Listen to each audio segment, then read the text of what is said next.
الله أكبر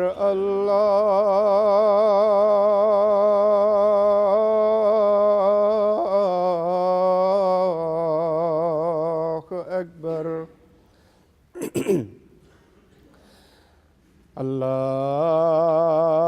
الله أكبر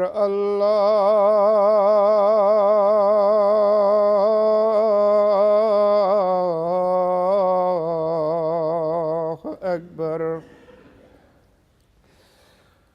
أشهد أن لا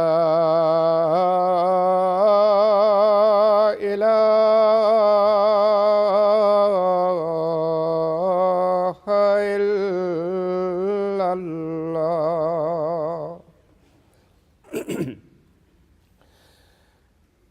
أشهد أن لا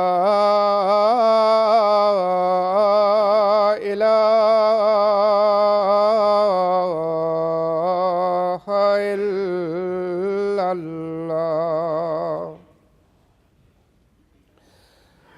أشهد أن محمدًا رسول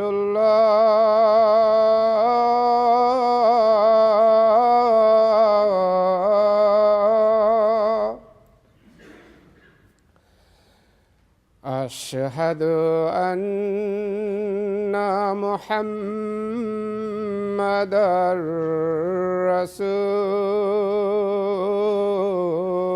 رسول الله حي على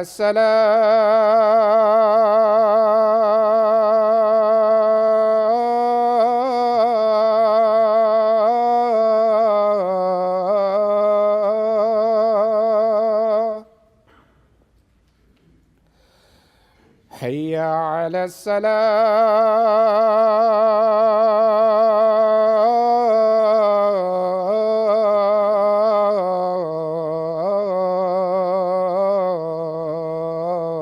الصلاة حي على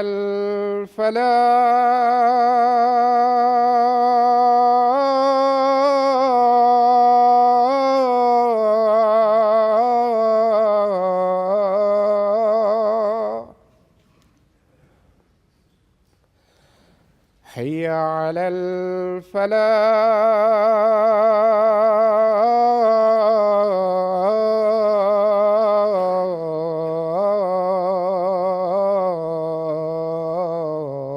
الفلاح الله أكبر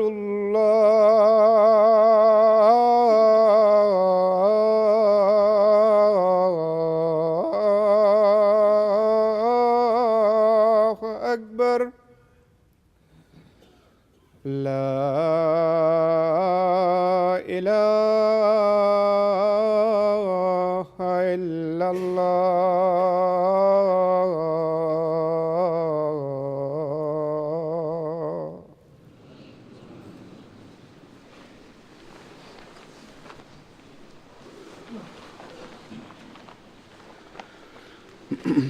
السلام عليكم ورحمة الله.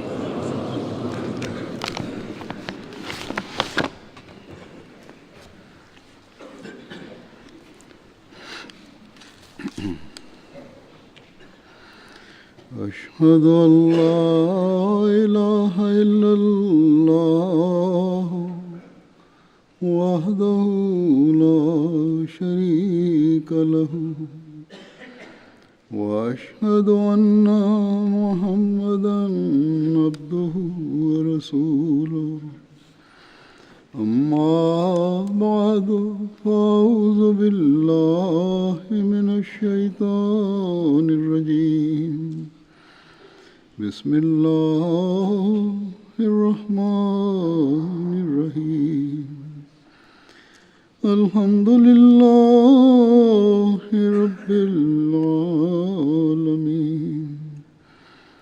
الرحمن الرحيم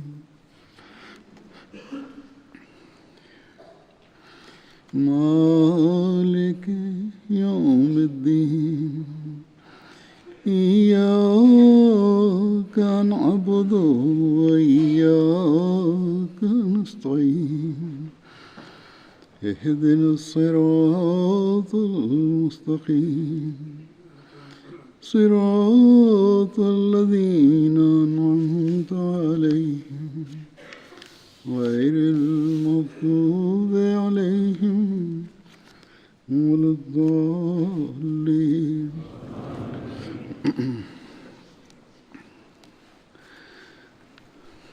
صحابہ کے ذکر میں آج میں 2 صحابہ کا ذکر کروں گا. پہلے ہیں حضرت منذر بن محمد انصاری.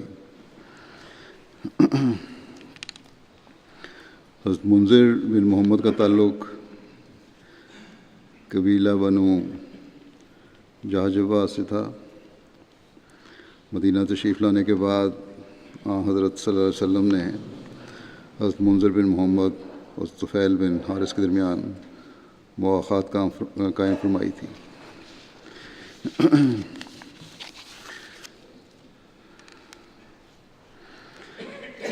جب حضرت زبیر رضی اللہ عنہ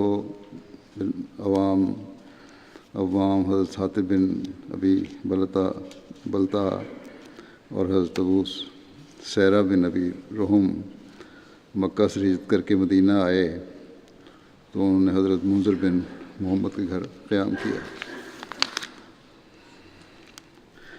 حضرت منذر نے غزوہ بدر اور احد میں شرکت کی اور بئر معونہ کے واقعہ میں شہید ہوئے. بئر معونہ کا پہلے بھی ذکر ہو چکا ہے 1-2 جگہ صحابہ کے واقعات میں. دوبارہ مختصر ذکر اس حوالے سے کر دیتا ہوں.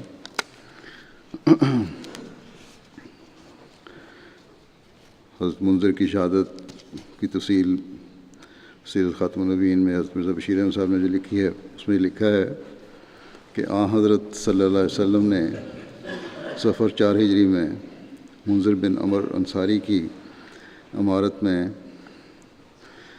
صحابہ کی ایک پارٹی روانہ فرمائی. یہ لوگ عموماً انصار میں سے تھے.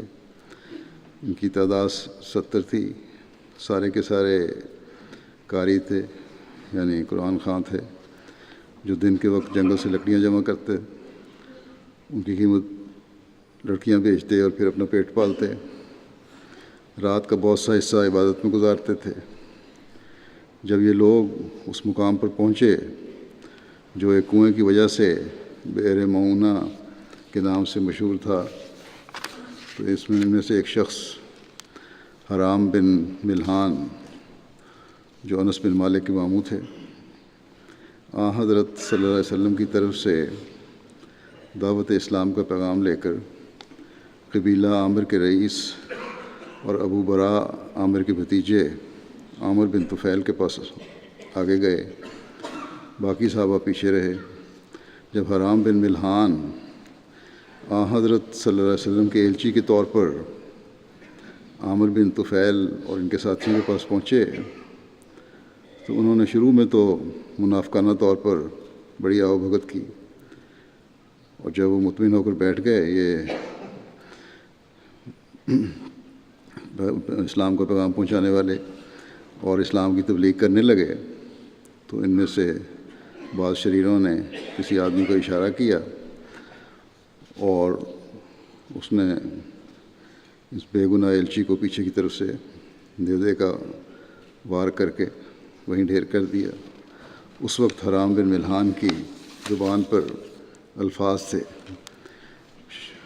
جب زخمی ہوئے کہ اللہ اکبر فزت و رب الکعبہ, کہ اللہ اکبر رب کعبہ کی قسم کہ میں اپنی مراد کو پہنچ گیا.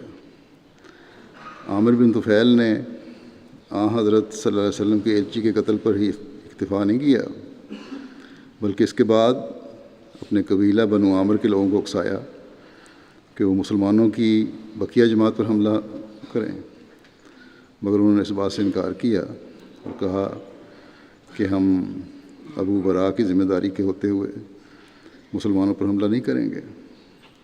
اس پر عامر نے قبیلہ بنو سلیم میں سے بنو ریل اور زکوان اور اسیہ وغیرہ کو، یعنی وہی لوگ جو بخاری کی حدیث کے مطابق حضرت صلی اللہ علیہ وسلم کے پاس وفد بن کر آئے تھے کہ ہمیں بھیجیں کچھ لوگ جو ہمیں تبلیغ کریں، اپنے ساتھ لیا، اور یہ سب لوگ مسلمانوں کی اس قلیل اور بے بس جماعت پر حملہ آور ہو گئے۔ مسلمانوں نے جب ان وحشی درندوں کو اپنی طرف آتے دیکھا تو ان سے کہا کہ ہمیں تم سے کوئی تعارض نہیں ہے، ہم کو لڑائی کرنے نہیں آئے، ہم تو رسول اللہ صلی اللہ علیہ وسلم کی طرف سے ایک کام کے لیے آئے ہیں، اور ہم تم سے لڑنے کے کوئی ارادہ نہیں رکھتے۔ مگر انہوں نے ایک نہ سنی اور سب کو تلوار کے گھاٹ اتار دیا۔ ان صحابیوں میں سے جو اس وقت موجود تھے صرف ایک شخص بچا جو پاؤں سے لنگڑا تھا اور پہاڑی کے اوپر چڑھ گیا ہوا تھا۔ ان صحابی کا نام کعب بن زید تھا، ان کا ذکر ہو چکا ہے۔ بعض اور روایات سے پتہ لگتا ہے کہ کفار نے اس پر حملہ کیا تھا جس سے وہ زخمی ہوئے تھے، اور کفار انہیں مردہ سمجھ کر چھوڑ گئے تھے، مگر اصل میں ان میں جان باقی تھی اور بعد میں بچ گئے۔ صحابہ کی اس جماعت میں سے دو شخص یعنی عمر بن امیہ زمری اور منذر بن محمد اس وقت اونٹوں وغیرہ کی چرانے کے لیے اپنی جماعت سے الگ ہو کر ادھر ادھر گئے ہوئے تھے۔ انہوں نے دور سے اپنے ڈیرے کی طرف نظر ڈالی تو دیکھا انہوں نے کہ پرندوں کے جھنڈ ہوا میں اڑتے پھر رہے ہیں۔ وہ سمجھ گئے، اس صحرائی اشارے کو خوب سمجھتے تھے، جب ریت میں پرندے اس طرح جھنڈ پھر رہے ہوں تو مطلب ہوتا ہے کہ نیچے ان کے لیے کھانے کا کوئی انتظام ہے۔ وہ فوراً سمجھ گئے کہ کوئی لڑائی ہوئی ہے، اور واپس آئے، دیکھا تو ظالم کفار کے کچھ تو خون کا کارنامہ آنکھوں کے سامنے تھا۔ دور سے ہی یہ نظارہ دیکھ کر انہوں نے فوراً آپس میں مشورہ کیا کہ اب ہمیں کیا کرنا چاہیے۔ ایک نے کہا کہ ہمیں یہاں سے فوراً نکل جانا چاہیے اور مدینہ پہنچ کر حضرت صلی اللہ علیہ وسلم کو اطلاع دینی چاہیے، مگر دوسرے نے اس رائے کو قبول نہ کیا اور کہا کہ میں تو اس جگہ سے بھاگ کر نہیں جاؤں گا، جہاں ہمارا امیر منذر بن عمر شہید ہوا ہے وہیں ہم لڑیں گے۔ چنانچہ وہ بھی آگے بڑھے اور لڑ کر شہید ہوئے، یعنی منذر بن محمد جو گئے ہوئے تھے اونٹ چرانے۔ جب وہ آئے تو انہوں نے بھی دشمنوں کا مقابلہ کیا اور شہید وہیں ہوئے۔ اس طرح ان کی شہادت 4 ہجری میں ہوئی۔ دوسرے صحابی ہیں حضرت حاطب بن ابی بلتا۔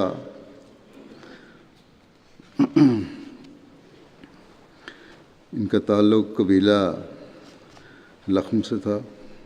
حضرت حاطب بن ابی بلتا بنو اسد کے حلیف تھے۔ ان کی کنیت ابو عبداللہ تھی، اور یہ بھی کہا جاتا ہے کہ آپ کی کنیت ابو محمد تھی۔ حضرت حاطب بن ابی بلتا اہل یمن میں سے تھے۔ عاصم بن عمر روایت کرتے ہیں کہ جب حضرت حاطب بن ابی بلتا اور آپ کے غلام سعد نے مکے سے مدینہ کی طرف ہجرت کی تو دونوں حضرت منذر بن محمد بن عقبہ کے پاس رہے۔ رسول اللہ صلی اللہ علیہ وسلم نے حضرت حاطب بن ابی بلتا اور حضرت رخیلہ بن خالد کے درمیان مواخات کا رشتہ قائم فرمایا، اور ایک روایت میں یہ بھی ہے کہ رسول اللہ صلی اللہ علیہ وسلم نے حضرت عبیم بن ساعدہ اور حضرت حاطب بن ابی بلتا کے درمیان مواخات کا تعلق قائم کیا۔ حضرت حاطب بن ابی بلتا غزوہ بدر، غزوہ احد، غزوہ خندق سمیت تمام غزوات میں رسول اللہ صلی اللہ علیہ وسلم کے ہمراہ شامل رہے۔ رسول اللہ صلی اللہ علیہ وسلم نے آپ کو ایک خط دے کر، تبلیغی خط دے کر مقوقس شاہ اسکندریہ کے پاس بھیجا۔ حضرت حاطب رسول اللہ صلی اللہ علیہ وسلم کے تیر اندازوں میں سے تھے۔ یہ بھی بیان کیا جاتا ہے کہ حضرت حاطب بن ابی بلتع زمانہ جاہلیت میں قریش کے بہترین گھوڑ سواروں اور شعراء میں سے تھے۔ بعض کہتے ہیں کہ حضرت حاطب بن ابی بلتع عبید اللہ بن حمید کے غلام تھے، اور آپ نے اپنے مالک سے مکاتبت کر کے آزادی حاصل کر لی تھی، اور مکاتبت کی رقم انہوں نے فتح مکہ کے دن ادا کی تھی۔ حضرت سلمہ بیان فرماتی ہیں کہ رسول اللہ صلی اللہ علیہ وسلم نے میرے پاس جو شادی کا پیغام بھیجا تھا ان کے خاوند کی وفات کے بعد، وہ حاطب بن ابی بلتع کو بھیجا تھا۔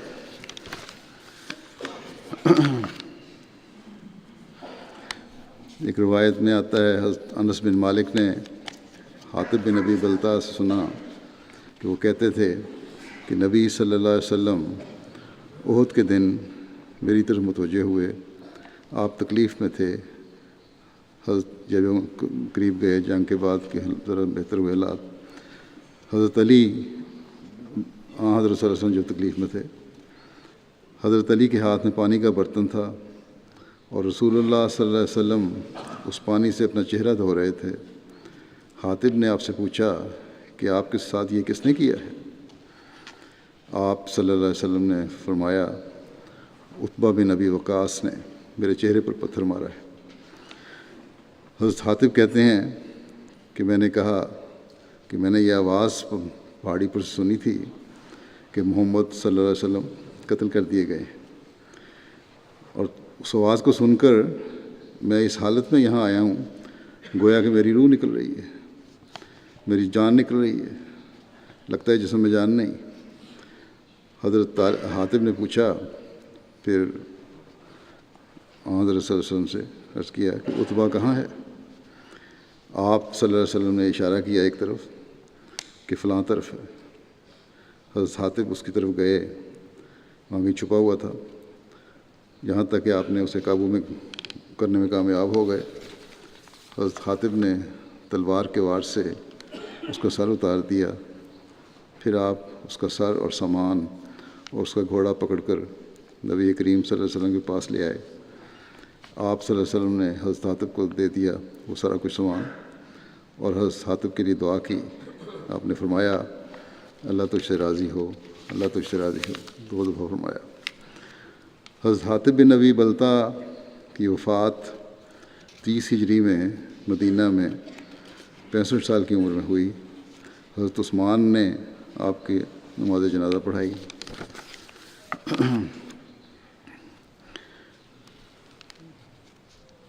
حضرت صلی اللہ علیہ وسلم نے جو خط مقوقس کو بھیجا تھا اس کی تفصیل میں آتا ہے، حضرت مرزا بشیر احمد صاحب نے لکھا ہوا ہے کہ تیسرا خط تھا جو بادشاہوں کو بھیجا گیا۔ حضرت خلیفہ مسیح ثانی نے بیان فرمایا کہ چوتھا خط تھا۔ بہرحال اسلام کے پیغام پہنچانے کے لیے جو سربراہوں اور بادشاہوں کو خط لکھے گئے تھے، ان میں سے ایک خط مقوقس والی مصر کے نام بھی تھا، جو کیسر کے ماتحت مصر اور اسکندریہ کا والی یعنی موروثی حاکم تھا، اور کیسر کی طرح مسیحی مذہب کا پیرو تھا۔ اس کا ذاتی نام جریج بن مینا تھا، اور وہ اس کی رعایا قبطی قوم سے تعلق رکھتے تھے۔ یہ خط آپ صلی اللہ علیہ وسلم نے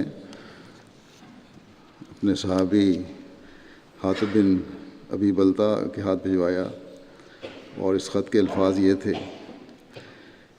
بسم اللہ الرحمن الرحیم، من محمد عبد اللہ و رسولہ الی المقوقس سے عظیم القبط، سلام علی من اتبع الہدی، اما بعد فانی ادعوک بدعایت الاسلام، اسلم تسلم، یؤتک اللہ اجرک مرتین وَإِن تَوَلَّيْتَ فَعَلَيْكَ اسم القبط یا اہل الکتاب تعالوا الی کلمۃ سواء بیننا وبینکم اللہ نعبد الا اللہ ولا نشرک بہ شیئا ولا يتخذ بعضنا بعضا اربابا من دون اللہ فإن تولوا فقولوا اشہدوا بأننا مسلمون. یعنی میں اللہ کے نام کے ساتھ شروع کرتا ہوں جو میں مانگے رحم کرنے والا اور اعمال کا بہترین بدلہ دینے والا ہے.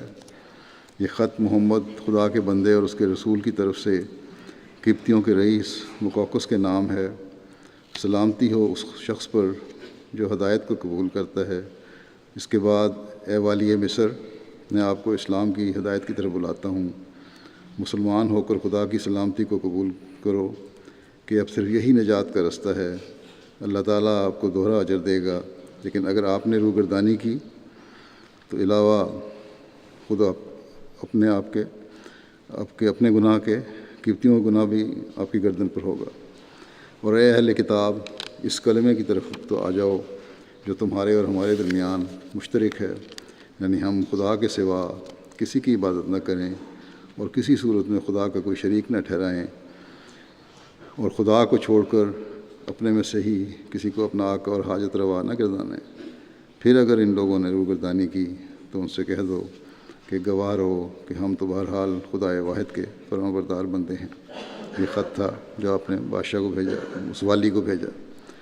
جب حاطب بن ابی بلتع اسکندریہ پہنچے تو مقوقس کے حاجب یعنی دربان سے مل کر اس خدمت میں حاضر ہوئے والی کی، اور حضرت صلی اللہ علیہ وسلم کو خط پیش کیا.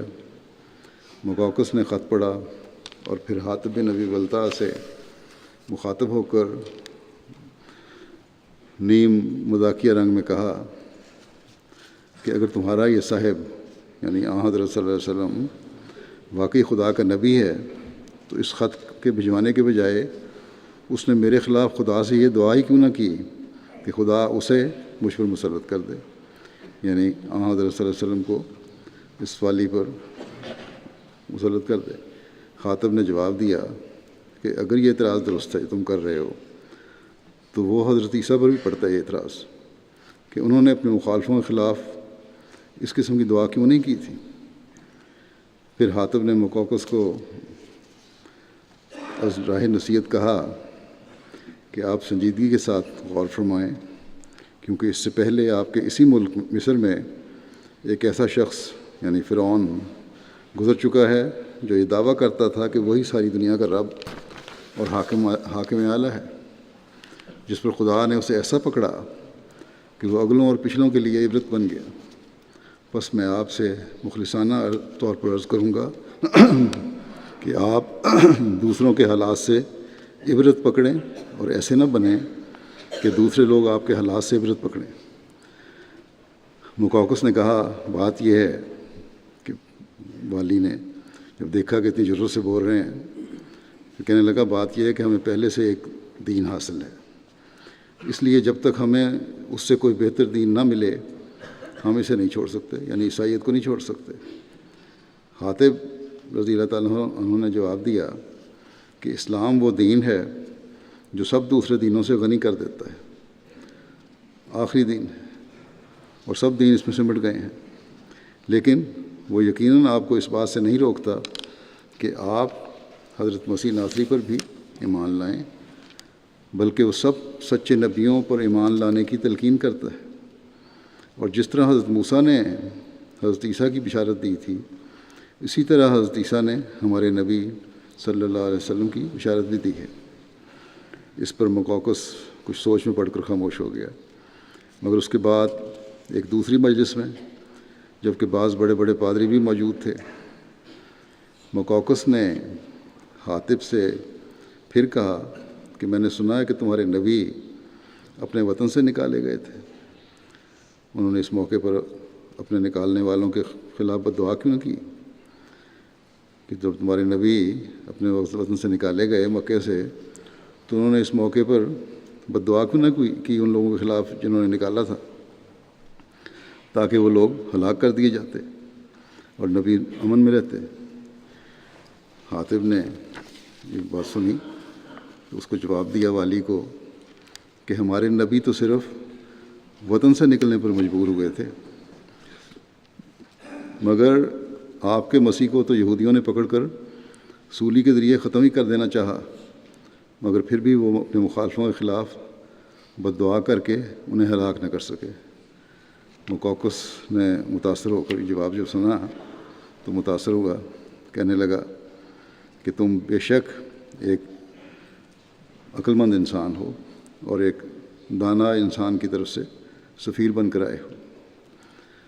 اس کے بعد کہنے لگا کہ میں نے تمہارے نبی کے معاملے میں غور کیا ہے کہ کہنے لگا کہ میں سمجھتا ہوں کہ انہوں نے واقعی کسی بری بات کی تعلیم نہیں دی اور نہ کسی اچھی بات سے روکا ہے۔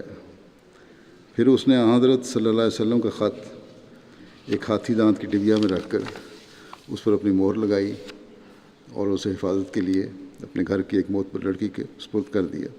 بہرحال اس خط سے اس نے عزت کا سلوک کیا۔ اس کے بعد مقوقس نے اپنے ایک عربی دان کاتب کو بلایا اور حضرت صلی اللہ علیہ وسلم کے نام خط لکھوایا اور خط لکھوا کر حاطب کے حوالے کیا۔ اس خط کی عبارت یہ تھی، جو ترجمہ یہ ہے کہ خدا کے نام کے ساتھ جو رحمان اور رحیم ہے، یہ خط محمد بن عبداللہ صلی اللہ علیہ وسلم کے نام قبطیوں کے رئیس مقوقس کی طرف سے ہے۔ آپ پر سلامتی ہو۔ میں نے آپ کا خط اور آپ کے مفہوم کو سمجھا اور آپ کی دعوت پر غور کیا۔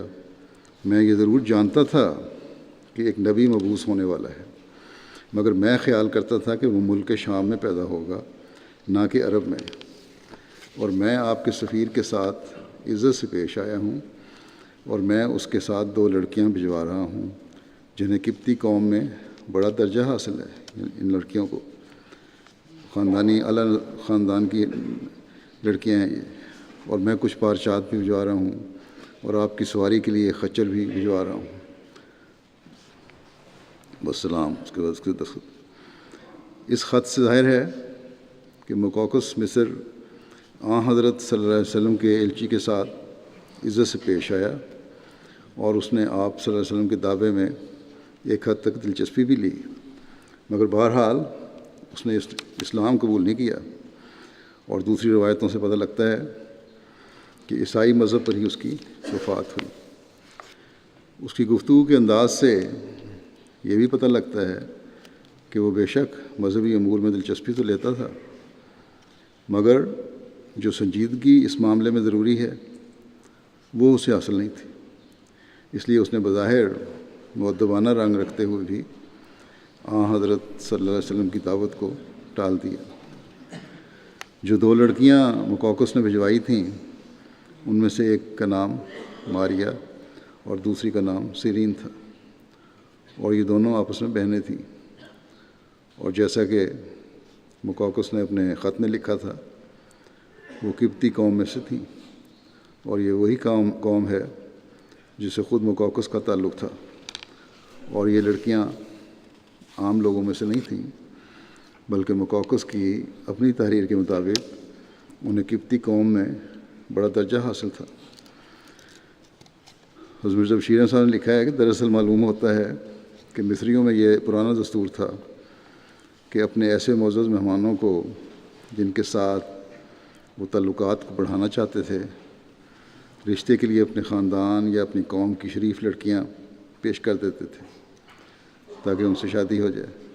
چنانچہ اب لکھتے ہیں کہ چنانچہ جب حضرت ابراہیم علیہ السلام مصر میں تشریف لے گئے تو مصر کے رئیس نے انہیں بھی ایک شریف لڑکی یعنی حضرت ہاجرہ رشتہ کے لیے پیش کی تھیں، جو بعد میں حضرت اسماعیل علیہ السلام اور ان کے ذریعے بہت سے عرب قبیلوں کی ماں بنی۔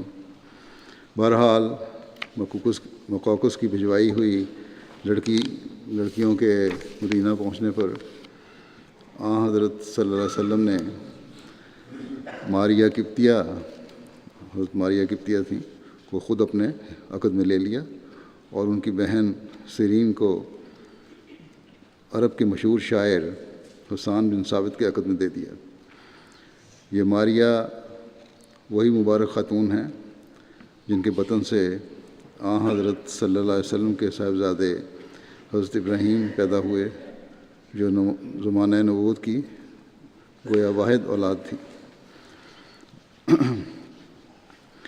یہ بات بھی قابل ذکر ہے کہ یہ دونوں لڑکیاں مدینہ پہنچنے سے پہلے ہی حاطب بن ابی بلتع کی تبلیغ سے مسلمان ہو گئی تھیں۔ جو خچر اس موقع پر حضرت صلی اللہ علیہ وسلم کو تحفہ میں آئی تھی وہ سفید رنگ کی تھی۔ حضرت صلی اللہ علیہ وسلم اس پر اکثر سواری فرمایا کرتے تھے، اور غزوہ حنین میں بھی یہی خچر آپ صلی اللہ علیہ وسلم کے نیچے تھی۔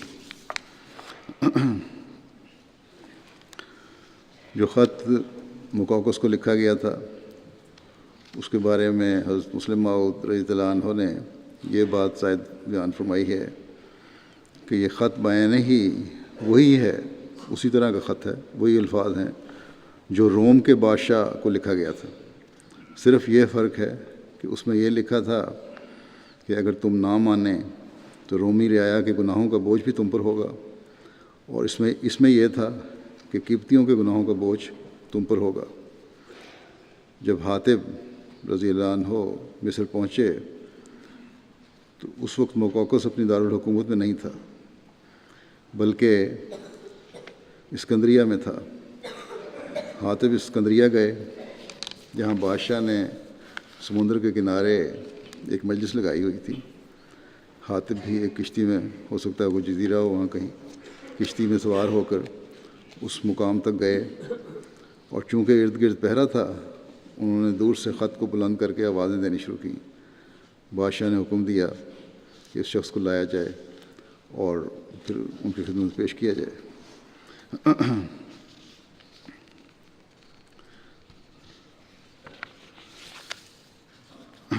پھر آپ نے یہ بھی لکھا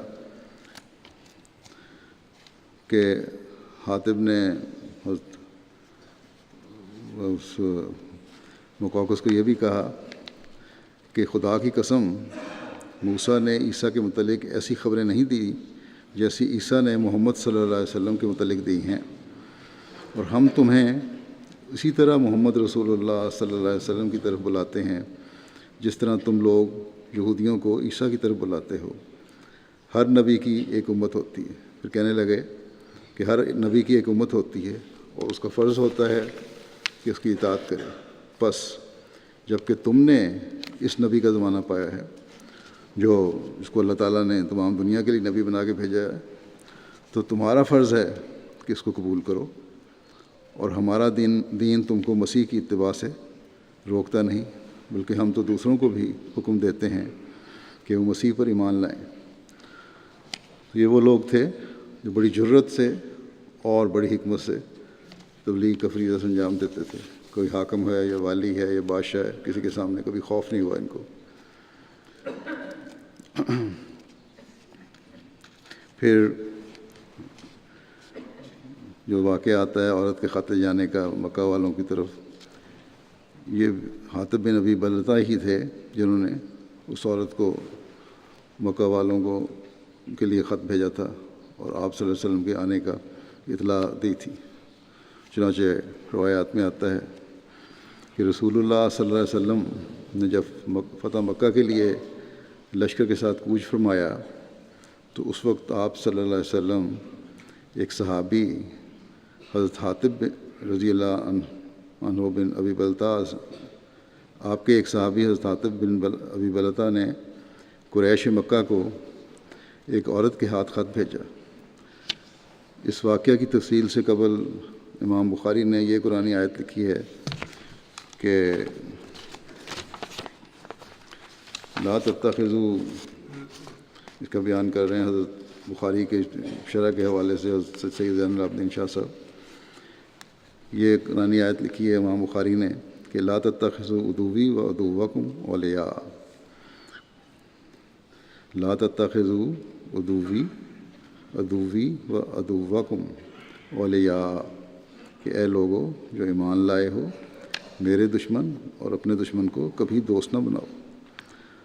حضرت علی رضی اللہ تعالیٰ عنہ سے روایت ہے، انہوں نے کہا کہ رسول اللہ صلی اللہ علیہ وسلم نے مجھے، زبیر اور مقداد بن اسود کو بھیجا۔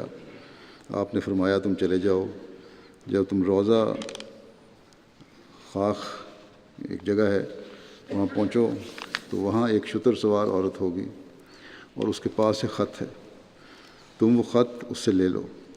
ہم چل پڑے، ہمارے گھوڑے سر پر دوڑتے ہوئے ہمیں لے گئے۔ جب ہم روضہ خاخ میں پہنچے تو ہم کیا دیکھتے ہیں کہ وہاں ایک شتر سوار عورت موجود ہے۔ ہم نے اسے کہا کہ خط نکالو۔ وہ کہنے لگی کہ میرے پاس کوئی خط نہیں ہے۔ ہم نے کہا تمہیں خط نکالنا ہوگا ورنہ ہم تمہارے کپڑے اتار دیں گے اور تلاشی لیں گے۔ اس پر اس نے وہ خط اپنے جوڑے سے نکالا اور ہم وہ خط رسول اللہ صلی اللہ علیہ وسلم کے پاس لے آئے۔ دیکھا تو اس میں یہ لکھا تھا کہ حاطب بن ابی بلتع کی طرف سے اہل مکہ کے مشرکوں کے نام۔ وہ رسول اللہ صلی اللہ علیہ وسلم کے کسی ارادے کی ان کو اطلاع دے رہا تھا۔ رسول اللہ صلی اللہ علیہ وسلم نے اسے بلایا، انہیں حاطب بن ابی بلتع کو، اور پوچھا حاطب یہ کیا ہے؟ اس نے کہا یا رسول اللہ میرے متعلق جلدی نہ فرمائیں، میں ایک ایسا آدمی تھا جو قریش میں آ کر مل گیا تھا، ان میں سے نہ تھا، اور دوسرے مہاجرین جو آپ صلی اللہ علیہ وسلم کے ساتھ تھے ان کی مکہ میں رشتہ داریاں تھیں جن کے ذریعے سے اپنے گھر بار اور مال و اسباب کو بچاتے رہے ہیں۔ میں نے چاہا کہ ان مکے والوں پر کوئی احسان کر دوں، کیونکہ ان میں کوئی رشتہ داری تو میری تھی ہی نہیں، شاید وہ اس احسان ہی کی وجہ سے میرا پاس کریں، اور میں نے کسی کفر یا ارتداد کی وجہ سے یہ نہیں کیا، نہ میں نے انکار کیا ہے، نہ میں مرتد ہوا ہوں، نہ میں نے اسلام کو چھوڑا ہے، نہ میں منافق ہوں۔ میں نے یہ کام اس لیے نہیں کیا۔ اسلام قبول کرنے کے بعد کفر کبھی پسند نہیں کیا جا سکتا، میں آپ کو یقین دلاتا ہوں۔ یہ سن کر رسول اللہ صلی اللہ علیہ وسلم نے فرمایا اس نے تم سے سچ بیان کیا ہے۔ حضرت عمر نے وہاں موقع موجود تھے، انہوں نے کہا یا رسول اللہ مجھے اجازت دیں کہ میں اس منافق کی گردن مار دوں، قتل کر دوں۔ آپ صلی اللہ علیہ وسلم نے فرمایا کہ یہ تو جنگ بدر میں موجود تھا، اور تمہیں کیا معلوم کہ اللہ نے اہل بدر کو دیکھا اور فرمایا جو تم چاہو کرو، میں نے تمہارے گناہوں کی پردہ پوشی کر دی ہے۔ شاہ صاحب حضرت ولی اللہ شاہ صاحب لکھتے ہیں بخاری کی میں ہی کہ صحیح بخاری کی ایک اور حدیث میں شرح میں لکھتے ہیں کہ ایک اور حدیث میں اس عورت کو مشرکہ کہا گیا ہے، اور اس کے تعاقب میں جانے والے حضرت علی، حضرت ابو مرثد غنوی اور حضرت زبیر تھے۔ اسی طرح لکھا ہے کہ وہ عورت اپنے اونٹ پر سوار چلی جا رہی تھی۔ خط کے چھپانے کے متعلق لکھا ہے دوسری روایت میں کہ جب اس نے ہمیں سجیدہ دیکھا تو وہ اپنی کمر پر بندھی ہوئی چادر کی طرف جھکی اور خط نکال کر رکھ دیا۔ ہم اس عورت کو لے کر رسول اللہ صلی اللہ علیہ وسلم کے پاس آئے۔ حضرت عمر رضی اللہ عنہ نے کہا اس نے اللہ اور اس کے رسول اور مومنوں سے خیانت کی ہے، یا رسول اللہ مجھے اجازت دیں کہ اس کی گردن اڑا دوں۔ آپ نے فرمایا کیا وہ جنگ بدر میں شریک ہونے والوں میں سے نہیں تھا، یعنی حاطب بن ابی بلتع۔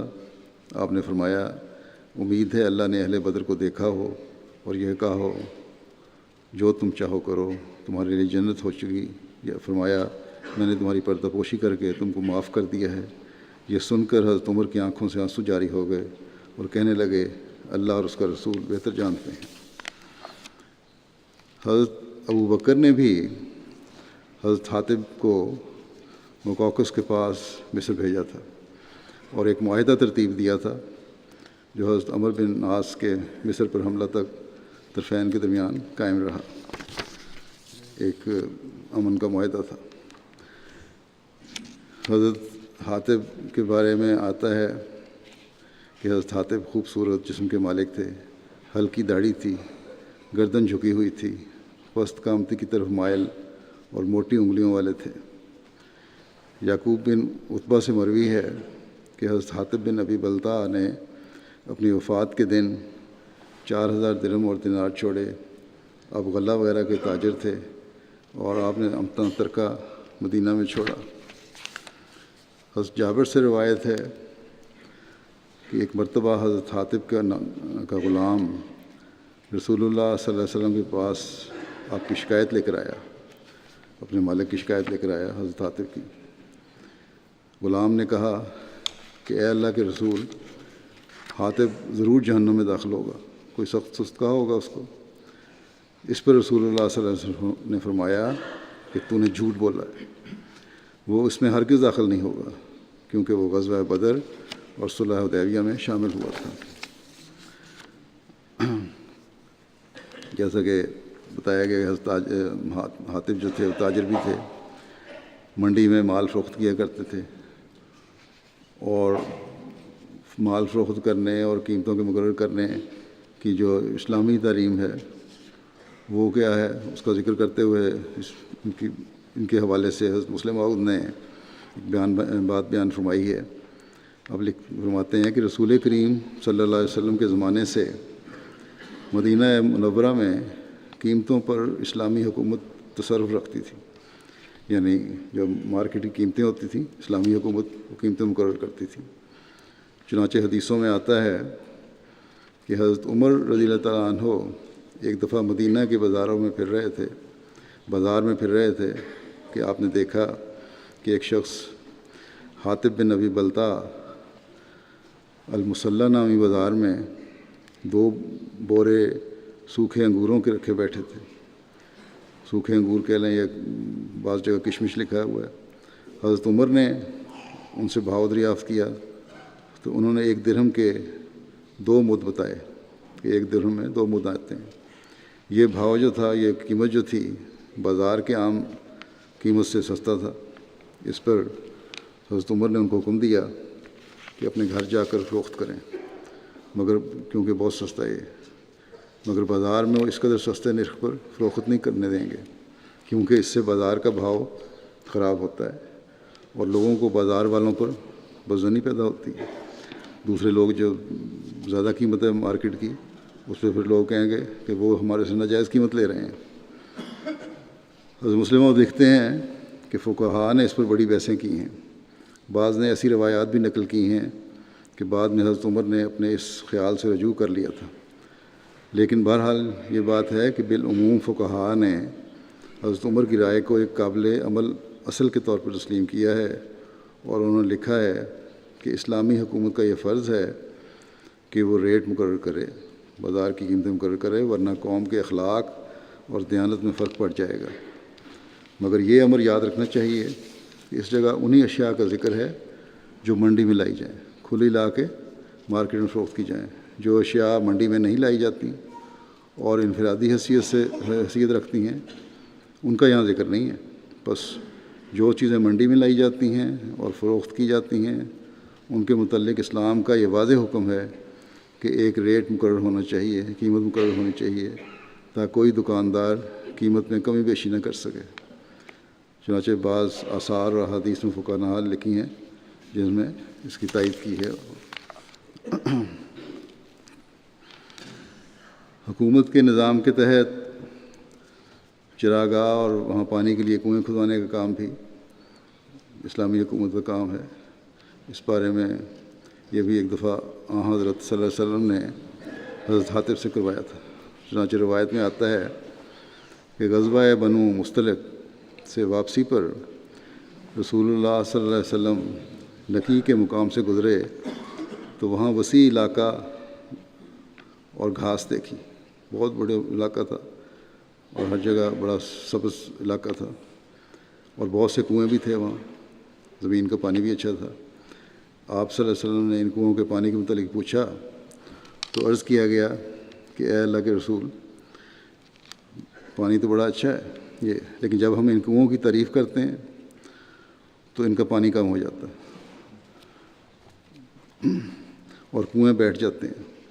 اس پر رسول اللہ صلی اللہ علیہ وسلم نے حضرت حاطب بن ابی بلتع کو حکم دیا کہ وہ ایک کنواں کھودیں، اور آپ صلی اللہ علیہ وسلم نے نکی کو چراگاہ بنانے کا حکم دیا، یعنی سرکاری چراگاہ جو حکومت کے انتظام کے تحت ہوگی۔ حضرت بلال بن حارث مدنی کو اس پر نگران مقرر فرمایا۔ حضرت بلال نے عرض کیا کہ اے اللہ کے رسول صلی اللہ علیہ وسلم، میں اس زمین میں سے کتنے حصہ کو چراگاہ بناؤں؟ بڑا وسیع علاقہ ہے، کتنا حصہ جو ہے وہ سرکاری چراگاہ بنانی ہے؟ آپ صلی اللہ علیہ وسلم نے فرمایا، جب طلوع فجر ہو جائے تو پھر ایک بلند آواز شخص کو کھڑا کرو۔ رات کے اندھیرے میں تو آواز بہت دور تک جاتی ہے نا، طلوع فجر ہو جائے تو بلند آواز شخص کو کھڑا کرو، پھر اسے مکمل نامی، وہاں ایک پہاڑ تھا چھوٹا سا، اس پر کھڑا کرو، پھر جہاں تک اس شخص کی آواز جائے اتنے حصے کو مسلمان مجاہدین کے گھوڑوں اور اونٹوں کی چراگاہ بنا دو۔ یہ بھی ایک انتظام تھا ان کا، فٹوں اور میلوں کی بات نہیں ہو رہی، آواز جہاں تک پہنچ رہی ہے اس کی آخر میں کھڑا کرو مختلف کونوں پر لوگوں کو، اور جہاں تک جو آواز جاتی ہے وہ باؤنڈری ہوگی اس چراگاہ کی، اور وہ چراگاہ ہوگی مسلمان مجاہدین کے گھوڑوں کے لیے اور اونٹوں کے لیے، جس کے ذریعے سے وہ جہاد کر سکیں۔ یہ بیت المال کے اور سرکاری چراگاہ ہے، اور جو جنگ میں جانے والے مجاہدین جو ہیں ان کے گھوڑے اور اونٹ وہاں چریں گے۔ حضرت بلال نے اس پر عرض کیا کہ اے اللہ کے رسول، مسلمانوں کے عام چرنے والے جانوروں کے بارے میں کیا رائے ہے؟ عام بھی بہت سارے مسلمانوں کے جانور چرتے ہیں باہر کھلے میدانوں میں، چراگاہوں میں، ان کے متعلق کیا رائے ہے، کیا ارشاد ہے آپ کا؟ آپ نے فرمایا وہ اس میں داخل نہیں ہوں گے، یہ صرف ان لوگوں کے لیے ہے جو جہاد کے لیے اپنے اونٹ اور گھوڑے تیار کر رہے ہیں۔ حضرت بلال نے عرض کیا کہ اے اللہ کے رسول، اس کمزور مرد یا کمزور عورت کے بارے میں آپ کا کیا خیال ہے جس کے پاس قلیل تعداد میں بھیڑ بکریاں ہوں اور وہ انہیں منتقل کرنے پر قدرت نہ رکھتے ہوں؟ بہت تھوڑی تعداد میں غریب ہیں، لوگ ہیں، چند ایک بکریاں یا بھیڑیں رکھی ہوئی ہیں، دودھ تک لے جانا ان کے لیے بہت مشکل ہے، یا کہیں اور جا بھی نہیں سکتے، کمزور ہیں، بوڑھے ہیں، عورتیں ہیں۔ تو آپ صلی اللہ علیہ وسلم نے فرمایا انہیں چھوڑ دو اور انہیں چڑھنے دو، ان کو اجازت ہے، غریبوں کو، ضرورت مندوں کو، کمزوروں کو اجازت ہے کہ وہ سرکاری چراگاہ سے چڑھ سکتے ہیں۔ تو قومی جائیداد صرف قومی مقاصد کے لیے استعمال ہونی چاہیے، ہاں غریبوں کی اگر ذاتی ضرورت بھی ہے تو وہ اس میں سے حصہ لے سکتی ہیں۔ حضرت حاتب بن ابی بلتع کے اخلاق کا ذکر کرتے ہوئے مصنف سیر الصحابہ لکھتے ہیں کہ وفا شعاری، ان کے اخلاق کیا تھے؟ وفا شعاری، بہت زیادہ وفا شعار تھے، احسان پذیری اور صاف گوئی ان کے مخصوص اوصاف ہیں۔ احباب اور رشتہ داروں کا بے حد خیال رکھتے تھے، اور فتح مکہ کے موقع پر انہوں نے مشرکین کو جو خط لکھا تھا، جو اس عورت کے ہاتھ بھیجا جس کا ذکر ہو چکا ہے، وہ در حقیقت انہی جذبات پر مبنی تھا کہ رشتہ داروں کے خیال کی وجہ سے۔ چنانچہ رسول اللہ صلی اللہ علیہ وسلم نے بھی اس نیت خیر اور صاف گوئی کو ملحوظ رکھ کر ان سے درگزر فرمایا تھا، ان کو معاف فرمایا تھا۔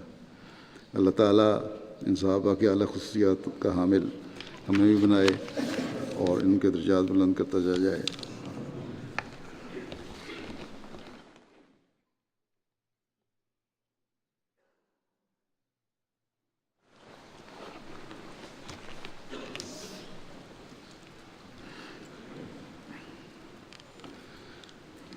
الحمد لله نحمده ونستعينه ونستغفره ونؤمن به ونتوكل عليه ونعوذ بالله من شرور أنفسنا ومن سيئات أعمالنا، من يهده الله فلا مضل له ومن يضلل فلا هادي له، ونشهد أن لا إله إلا الله ونشهد أن محمدا عبده ورسوله۔ عباد الله رحمكم الله، إن الله يأمر بالعدل والإحسان وإيتاء ذي القربى وينهى عن الفحشاء والمنكر والبغي يعظكم لعلكم تذكرون اذكروا الله يذكركم وادعوه يستجب لكم ولذكر الله أكبر